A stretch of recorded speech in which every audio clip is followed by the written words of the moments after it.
Better Life Media, America's leading source for life improvement, presents Jim Rohn, Living an Exceptional Life.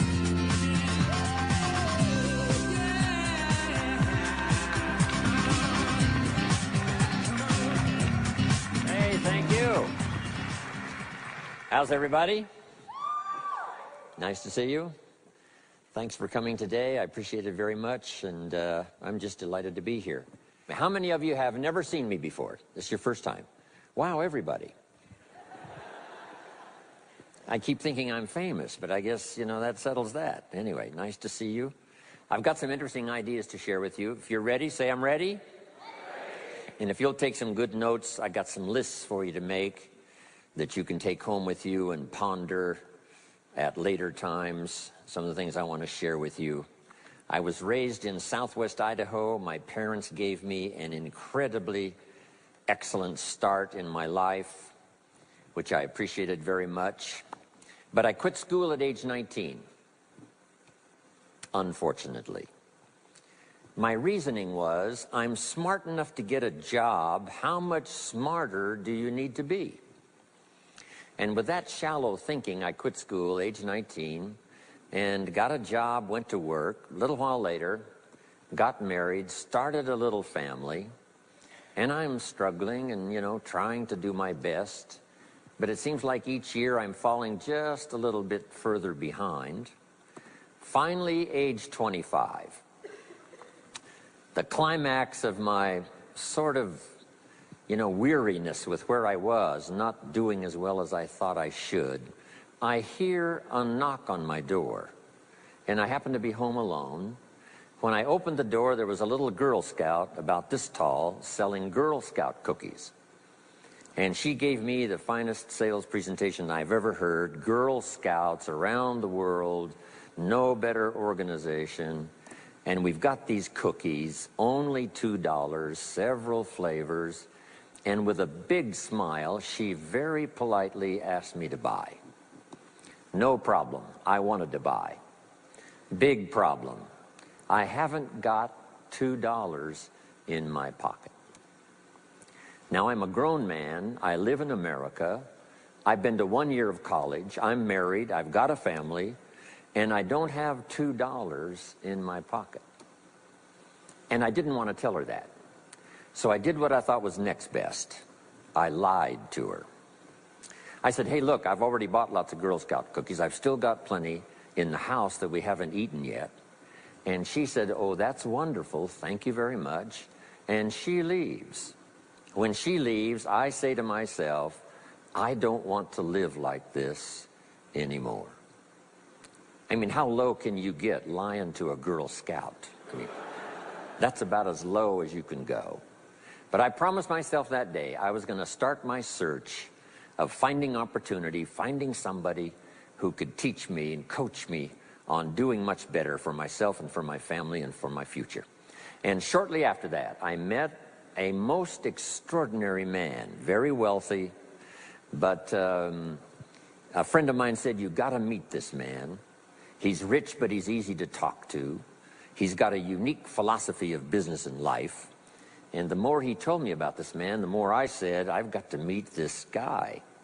And shortly after that, I had a chance to meet him. Sure enough, when I met him, I was impressed. Obviously, he was rich, but he was friendly and easy to talk to. And I said to myself, if I could just get around someone like him, and if he would coach me, I would be willing to learn anything. I'd love to be like him. Well, my good fortune was he invited me to join his company, and over the next 5 years, my dream came true. He coached me and taught me how to turn my life from pennies to fortune. And he's not alive anymore, but I'd like to pay tribute to him one more time, Mr. Earl Shoaff, for the dramatic impact he had on my life, especially during that 5-year period. And so my whole life turned around. I made my fortune by the time I was 32, starting at age 25. And some of the ideas that I want to share with you today came from that 5-year experience. Then from there, I got into lecturing and giving seminars, and I've written a few books, and my career now spans about 41 years. But I'll never forget the impact this gentleman had on my life with a few simple concepts that totally changed my life, changed my future, and changed everything. Jim Rohn's view of the 21st century. Here's number one: unprecedented opportunity. We not only have begun a new century, century 21, it's a new millennium. A millennium is a 1,000-year period. We've had 6 so far. This is the beginning of the 7th millennium, and some scholars tell us that this could very well be an extraordinary time for the human race, this 7th millennium. And there's probably a lot of good reason that that is probably true. Unprecedented opportunity. We've now got the technology. We pick up a telephone now and talk to somebody on the other side of the world. Transportation now is so easy. I get on an airplane in Los Angeles, and 13 hours later, I'm in Tokyo. 5 meals, 3 movies, and you're there. I mean, you know, it's a simple deal. Anyway, we've got technology, we've got transportation, we've got all the rest, right? So this is going to be a time of unprecedented opportunity in every field you can imagine, every industry, every country. It's going to be the greatest period of opportunity time in the history of the human race, the 21st century, especially these opening years of the 21st century. So that's number one, unprecedented opportunity. Now here's the second note to take. Now also keen competition, because we now play the world game. And it's not just competition across the street and company to company and, you know, division to division and, you know, company to company. Now it's worldwide competition. A job now becomes available. Does it go to someone in Minnesota or someone in India? Worldwide competition. So now you've got to be ready to cash in on the opportunity, but you've also got to be ready for the competition. So I've got some interesting ideas on how to be prepared for both opportunity and competition in these opening years of the 21st century. Here's some of my best advice. Number one, you've got to have more than one skill. It's okay to have one skill, but I'm telling you, if you want economic safety for the future, especially this century, my personal opinion, you need more than one skill. We've seen people, right, the last 15, 20 years that only had one skill, worked for this company for a long time. The division the guy worked for got chopped, eliminated. Now he loses his job. Now he tells us he's in economic distress. Why would that be? Simple answer. He only had one skill. So for economic safety for the future, my personal advice, you gotta have more than one skill. In fact, it led me to my first fortune, and that was learning more than one skill. I started learning these extra skills in Idaho, where I grew up. I knew how to milk cows, but it didn't pay very well. Then someone gave me this incredible advice. If you want to lay the foundation for a future fortune, you've got to learn more than one skill. And I started that process age 25. Here's the first one, and I started part-time. A little sales job that I got. A product that I believed in, learned how to present it well enough for somebody to say yes, gave excellent service so that that would lead to multiple sales. And this little extra part-time job in sales absolutely started multiplying my income.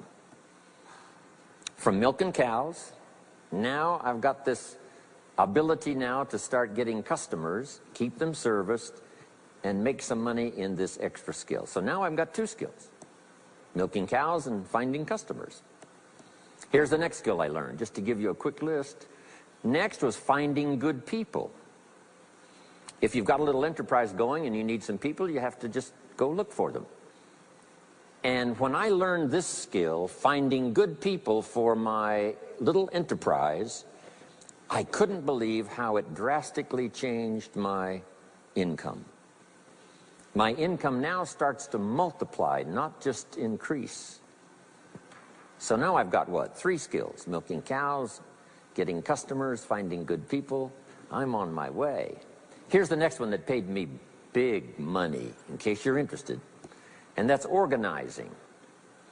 Organizing simply means getting people to work together. Big challenge, but if you learn this skill, getting people to work together, they pay extraordinary money. Here's the next one that really increased my income substantially, and that's promotion and recognition. Rewarding people for small steps of progress. I mastered this one. And here's the philosophy behind it. Be so busy giving other people recognition, you really don't need it for yourself. I mastered this. Guess what it pays? Big money. Let me just give you one more, and it's in 3 parts. And that's communication. Learning to affect other people with your language.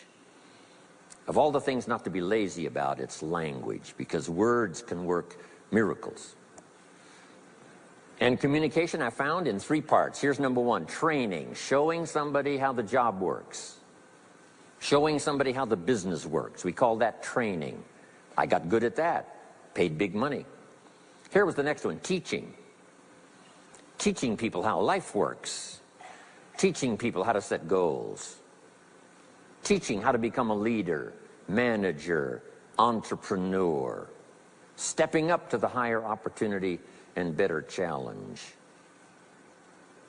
This one paid me extraordinary money. But this one paid the best. Learning to inspire. Helping people to see themselves better than they are. So I've got how many skills, right? A big long list. So safety, economic safety for the future, especially the opening years of the 21st century. Learn more than one skill. Here's number 2. It would be good to learn more than one language. Some of my business colleagues who speak 3 or 4 languages earn $3-4 million a year. One of my friends, Leon Weisbein from Russia, I remember when he was making $3 million a year, he spoke 3 languages. Here's what he said: I think I'll learn another language, make another $1 million. Those extra languages are so valuable. When I travel the world, I got to find somebody that knows more than one language, or I'm in deep trouble. If you think the time has passed you by to learn that 2nd, 3rd language, make this note. You heard it from Jim Rohn. Give it as a gift to your children. The 2nd language. Maybe that'll inspire them to learn the 3rd language, and then no telling where it might go from there. I asked a school teacher one time, how many languages can a child learn? Here's what she said: as many as you will teach them. They don't lack capacity, they don't lack intelligence, they certainly don't lack curiosity. They only lack a teacher. So you got my good advice now? More than one skill, more than one language. Here's the rest. Learn the simple economic formula that works for everybody, and I can give it to you in just a couple of sentences. A simple economic formula. Kids can understand it. Anybody can understand it. Anybody that wants to get paid. Here's the language for your notes. We get paid for bringing value to the marketplace. That's as simple as you can put economics. Anybody that wants to get paid. You get paid for bringing value to the marketplace. The marketplace is the people. Now, the value we bring is one part of it, a product or a service, but here's the other part, the value you become. So just off to the side, put the value is 2 parts. The value you bring, like a product. If you manufactured it, you might keep improving the product. If someone else manufactured it and you're out selling it, they probably keep improving the product. But this is the one you have to work on yourself. The value you become, like an entrepreneur, a leader, a teacher, supervisor, manager. What you become also pays much more than what you bring. Once I understood that, then here's what my mentor said. Go to work on yourself harder than you work on your job. If you work hard on your job, you can make a living. Then he said, if you work hard on yourself, you could make a fortune. So I worked hard on my job and made a living, but I learned, starting with those extra hours per week, learning these extra skills, I started working on myself. And here's a philosophical phrase everybody should take home. Here it is. Success is something you attract by becoming an attractive person. Success is not something you pursue. It's what you attract by becoming attractive. By becoming attractive to the marketplace. What would do that? Multiple skills, multiple languages, and then some of the things I'm going to talk about the rest of the seminar. So, now what else would help you to be attractive to the marketplace besides more than one skill and more than one languages? I've divided it into five simple, basic fundamentals of ideas to ponder and think about that will increase your value to the marketplace. Could perhaps, like it did for me, multiply your income by 2, and then multiply it by 3, and then multiply your income by 4, and then by 5. And once you get there, it's not that difficult to multiply it by 10, because all you have to do is make sure you become more valuable and more valuable and more valuable. You don't have to work on the economy, because here's the first note. Each person's income is determined primarily by their philosophy, not by the economy. Once I understood that, then I said, well, I don't have to go to work on the economy. And the answer was no. You only have to go to work on yourself to make yourself more valuable. So now here's 5 things I want to share with you. And the first one is your personal philosophy. What could get you more prepared and ready for cashing in on the opportunity of the 21st century? And here's the first one, personal philosophy. Your personal philosophy is like a guidance system that helps you make decisions what to do, what not to do. From the information you get and what you learn and what you know, we decide. Maybe your philosophy would have been 5 years ago never to attend seminars like this. You just didn't go.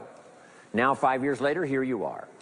Something happened along the way to change your mindset, saying, hey, for the money and the time, if I just get one good idea and walk away, it certainly is worth the money and the time. So now that little amendment in your philosophy, you now say, I'm going to regularly go, because it doesn't take but a few ideas to make a great difference in your income, personal life, social life, and all the rest. So now you know that's valuable. A change of mind, a change of idea. So that's what personal philosophy is all about. The more we learn, the more we know, the better we're able to make better decisions about 2 major things. Your philosophical guidance system does 2 things.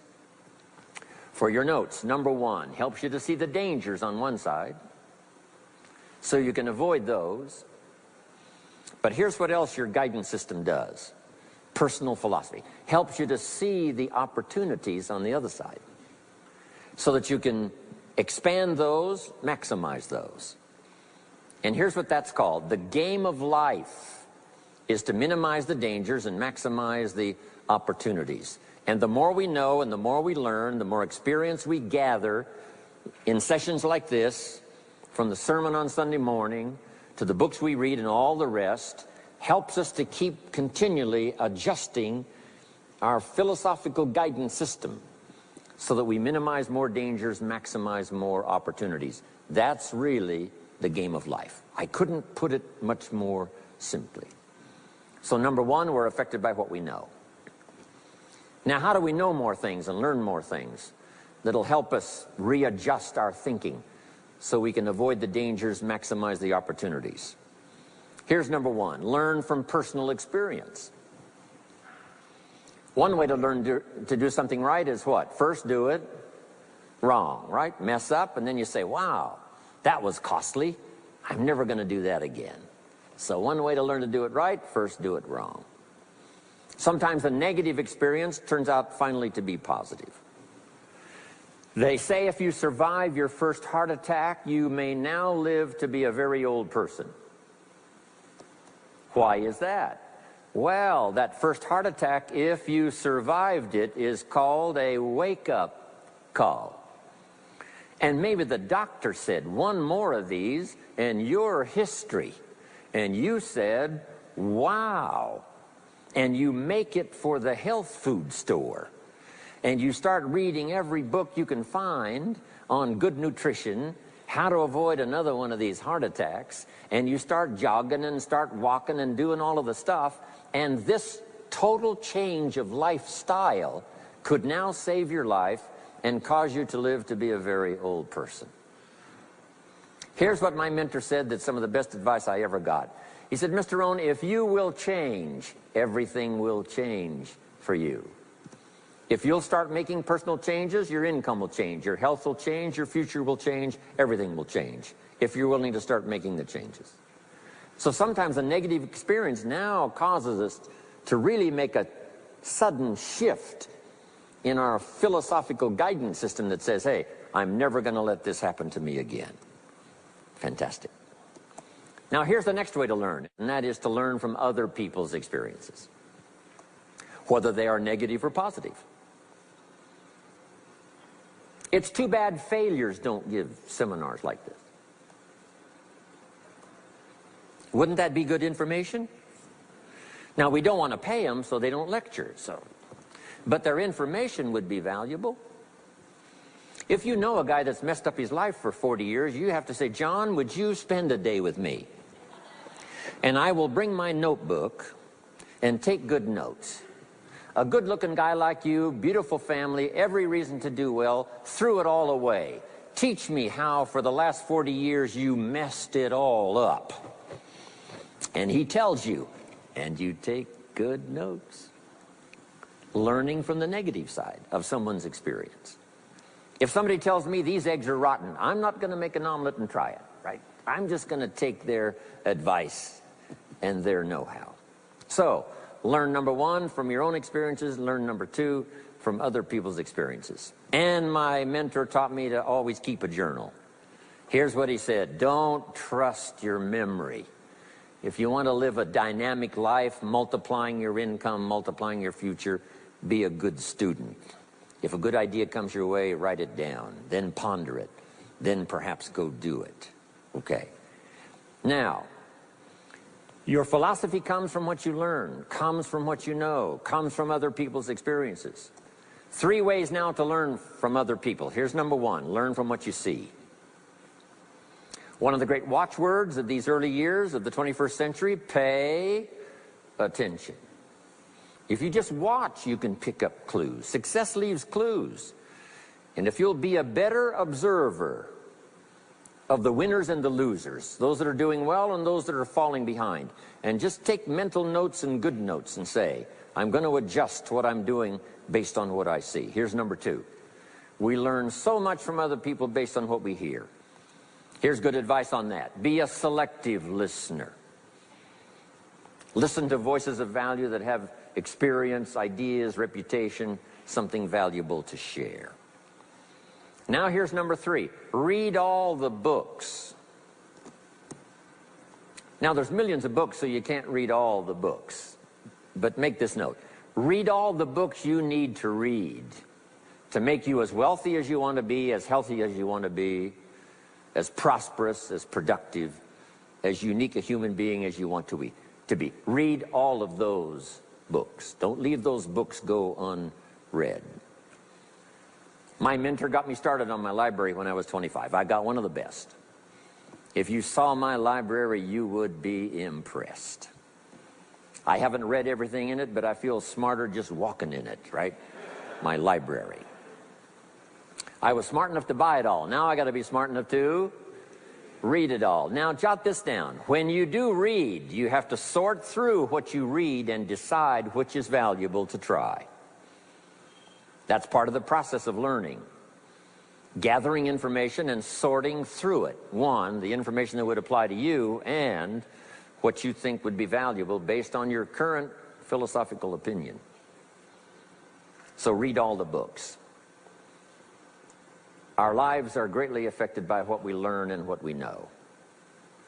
Now here's number 2 of these very basic 5 things I want to share with you. First, your personal philosophy. Here's number 2, your attitude. First, we're affected by what we know. When I talk to the kids in high school classes, college classes, that's the first thing I tell them. Get the information while you're here. Right? Nothing worse than being stupid when you get out of school. So get the information. Being broke is bad, but being stupid is what's really bad. And what's really, really bad is being broke and stupid. Nothing much worse than that, unless you're sick. Right? Sick, broke, and stupid. That's about as far as you can fall unless you're ugly, right? But surely that would be the ultimate, right? The ultimate negative life. Ugly, sick, broke, and stupid. So learn all you can. We're affected by what we know, so get the information. Don't be lazy in learning.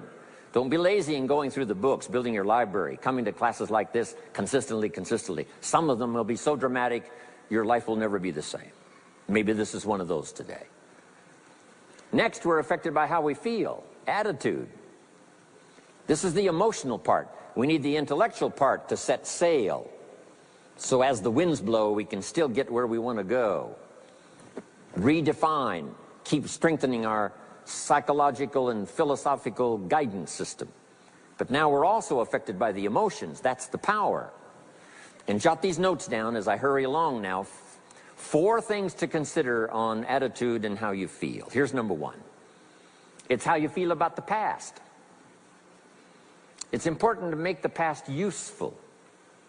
Past experience, even past losses, past failures, as well as successes. To review it and go back over it, see where you went wrong, correct that, invest that now in the future. Don't live in the past, and don't carry the past around like a burden, but simply use your past as one of your mentors to help refine mistakes, make some changes that you can invest now in the future. Here's the second attitude. It's how you feel about the future. We look back for experience. But number 2, we look forward for inspiration. Now, where does the inspiration come from? Looking forward. Here it is, learning to set goals. Number 1, decide what you want. Takes more than 5 minutes. Take some time and decide what you want. Where do you want to go? What do you want to do the next 10 years, 20 years? What would you like to become? How many skills would you like to learn? What are the books you want to read? How about the people you want to meet? The cities you want to visit? Experiences you'd like to have over this next period of time? Start thinking about all of that. Here's the next key. Write it all down. Building a life is like building a house. You wouldn't start building the house until you had it finished. Wouldn't you look foolish starting to build the house if it wasn't finished first? What if you were laying bricks and somebody came by and said, "What are you building here?" And you said, "I have no idea." See, they would take you away to a safe place. So building a life is a lot more important than building a house. And yet people treat it so carelessly and so casually about planning and making plans for what they want their life to work out to be. So I'm asking you not to be casual anymore. Start designing the future for yourself, for your family, for your business, for your future. Okay, decide what you want. Okay, so from the past we get experience, from the future we get excitement, inspiration by setting goals. Now here's the next advice. Put everything on your list of goals. Little things, insignificant to someone else but important to you. A goal list is important. You don't have to publish it in the local newspaper.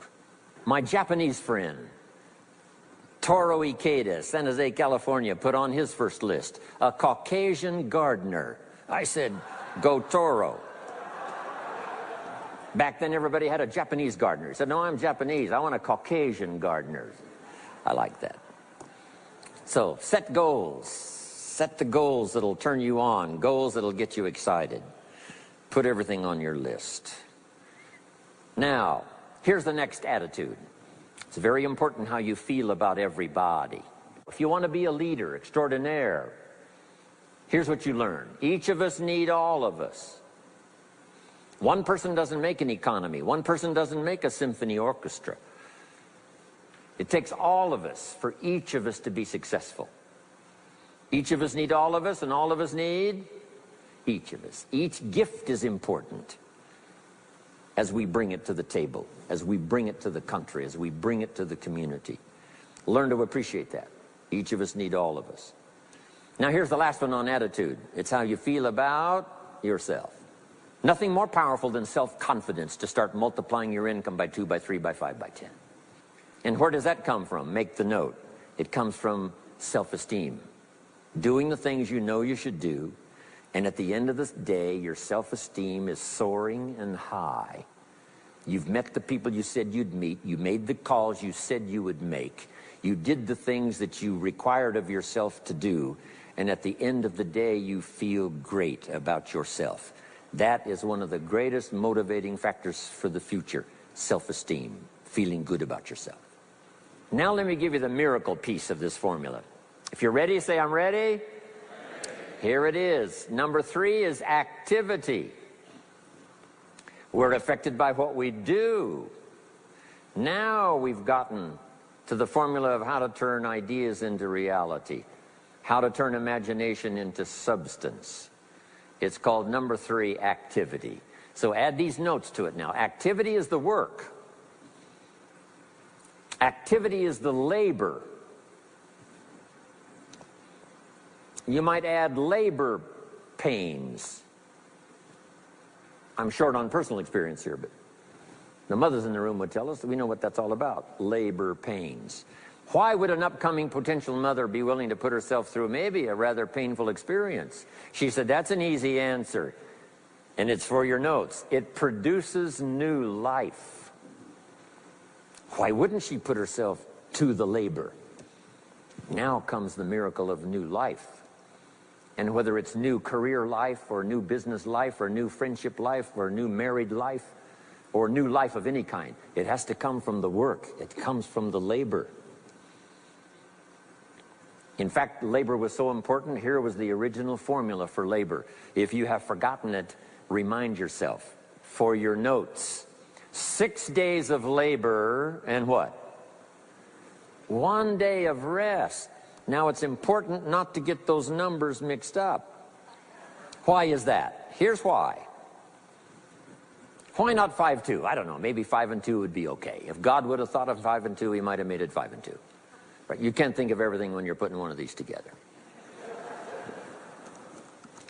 But maybe one of the reasons for 6-1, jot this down now. If you rest too long, the weeds take the garden.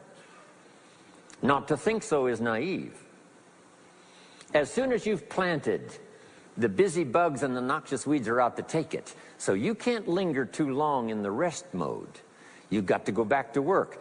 6 days of work, then rest and spirituality and friendship and change of pace.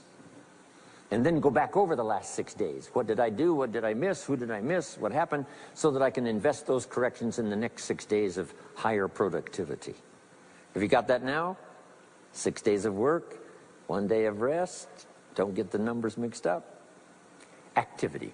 Now, activity finishes the miracle. Good question for your notes. How did this convention center get here? Let me give you the steps. Number 1, somebody saw it while the property was vacant.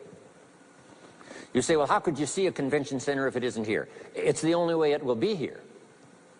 And somebody has to see it so clearly they can draw a picture of it, saying, this is the convention center. You say, no, it isn't there. They say, yes, this is the convention center.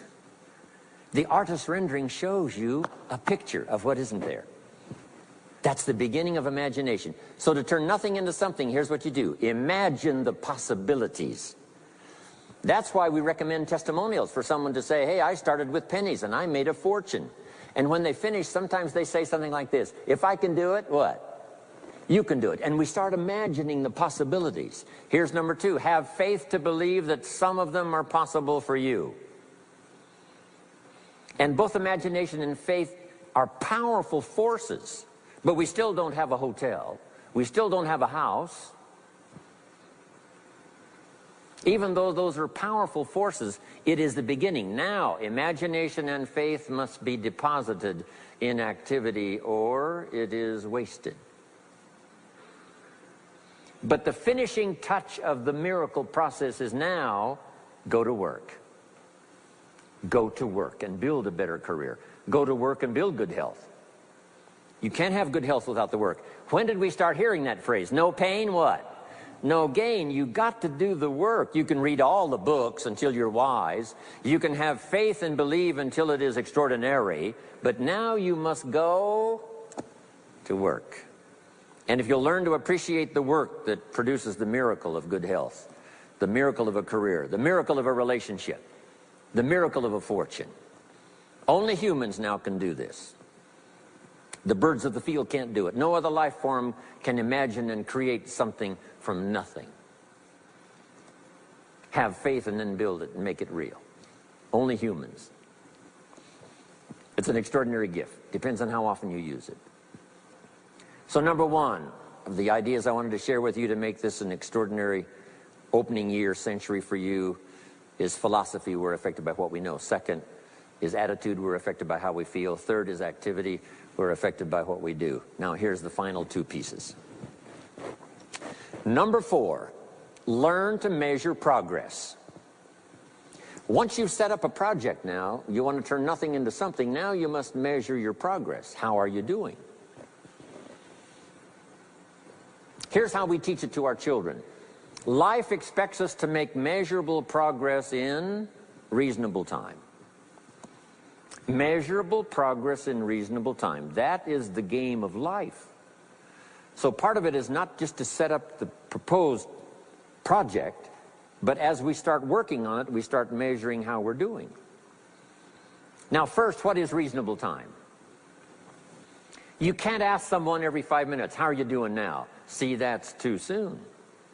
Guy says, I haven't left the building yet. Give me a break. Now, we can't wait 5 years. That's too long. So there's reasonable time. So make this note now. What is reasonable time? One, at the end of the day. A conversation a father should have with his daughter today, because the magic is there. If he waits till tomorrow, the magic may be gone today. Next is a week. Make that note. Usually, we get paid by the week. Somebody adds up our value to the marketplace, out comes the check. The next week, somebody adds up our value to the marketplace, out comes the check. What I learned to do is to change my value to the marketplace so the check kept getting bigger and bigger and bigger. I didn't have to change the economy, I only had to change myself. Measure your own progress. Success is a numbers game. We demanded of our children, how many years do you want your child to spend in 4th grade? Approximately. About 1 year, right? You say, well, if they're nice kids, would you give them 3 or 4 years? You say, no. This is not a nice game. This is getting ready for the future. This is getting ready for the challenges and the opportunities. You can't linger in 1 grade more than 1 year. Now make this note. The same should go for us as adults. Don't linger more than 1 year in 1 grade of learning. Adult, management, entrepreneurship, leaderships of all kind.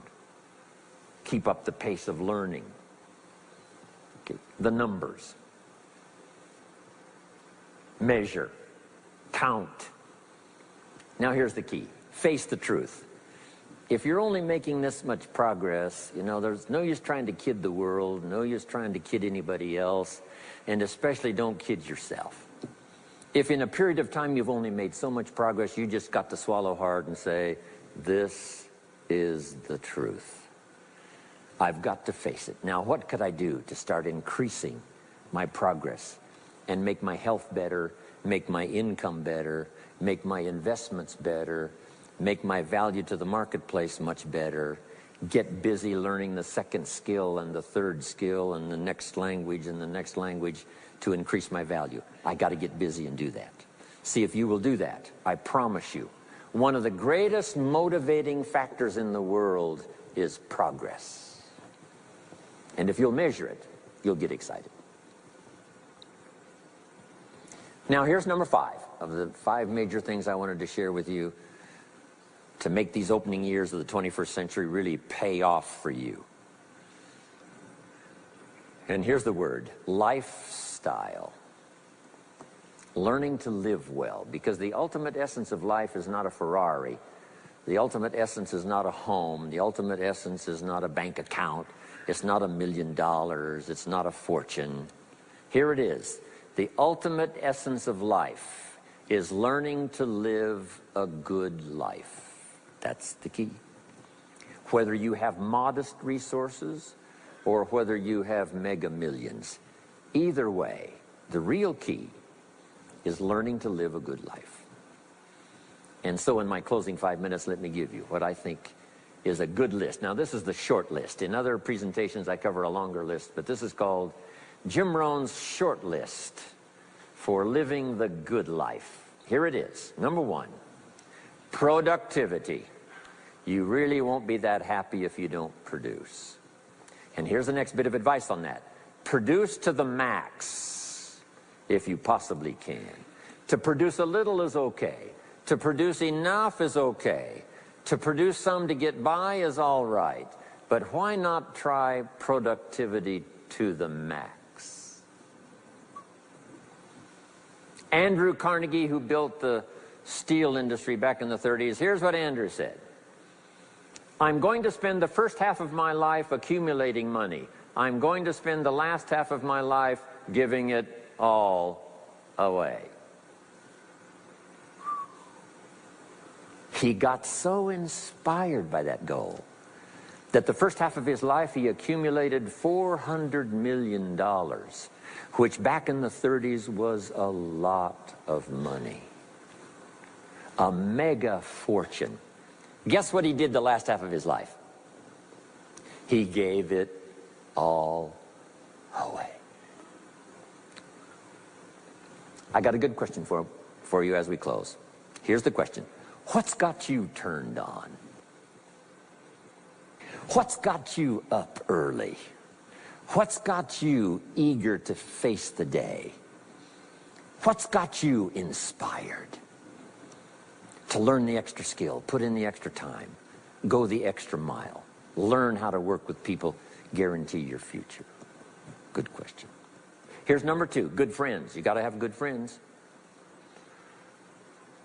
The best support system in the world is good friends. Collect and nourish those as priceless. Good friends are those wonderful people who know all about you and still like you. Those are good friends.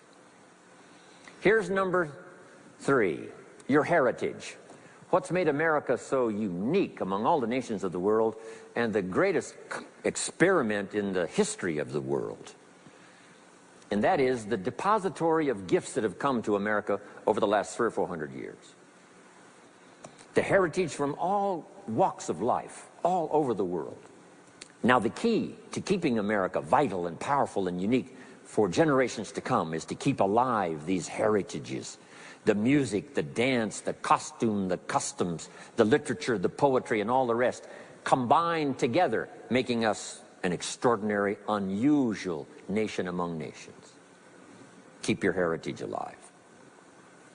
Here's number 4, your spirituality. Whatever you believe in terms of spirituality, that's important. And I've got 3 words for you to consider. Here they are. Study, practice, and teach. Whatever you believe in terms of spirituality, study, practice, and teach. Don't leave your spirituality unstudied, don't leave it unpracticed, and don't leave it untaught. It's one of the major components of a good life. And now to close, for your notes. Take special care of the inner circle. Family, close friends. Nourish them, they will nourish you. Inspire them, they will inspire you. And take care of the details, the little things that makes it special for family and friends. When my father was still alive after my mother died, my father lived about another 7, 8 years. When I used to travel, I would try to call him while he was having breakfast with the farmers, southwest Idaho. Make a special day. If I'm in Israel, I got to get up in the middle of the night, but I call in the middle of the night, Papa, I'm in Israel. And they would bring him the phone in this little cafe called the Decoy Inn. And Papa would say, Israel, son, how are things in Israel? And he'd talk real loud so everybody could hear. Right? Say, Papa, they gave me a reception last night on the rooftop overlooking the Mediterranean. He'd say, overlooking the Mediterranean. Now he's got a story to tell for the rest of the day. My son called me this morning while I was having breakfast with the farmers. I know he had to get up in the middle of the night. Special days. One more scene. I thought about my father walking down the lane on the farm to the mailbox, opening it up. And this is for your notes. Make sure the mailbox is not empty. My father lived to be 93. What kind of an experience would that be for a day? Age 93, open the mailbox and it's empty. Even if it's just a postcard, make sure the mailbox is not empty. The details, the inner circle. And now here's the last. Maybe, just maybe, some of the things I've shared with you have been seeds that have fallen on your consciousness at the right time. And then if it turns into something valuable for you in the future, that will be well worth my coming, being away from my grandchildren and my children for a little while, to come and deposit the best of my experience with all of you today. Thank you very much. God bless. We hope you've enjoyed this special presentation of Jim Rohn's Living an Exceptional Life. If you'd like to own a copy of this program or any of Better Life Media's programs, please visit our website at betterlifemedia.com, where you'll find all types of valuable life improvement information.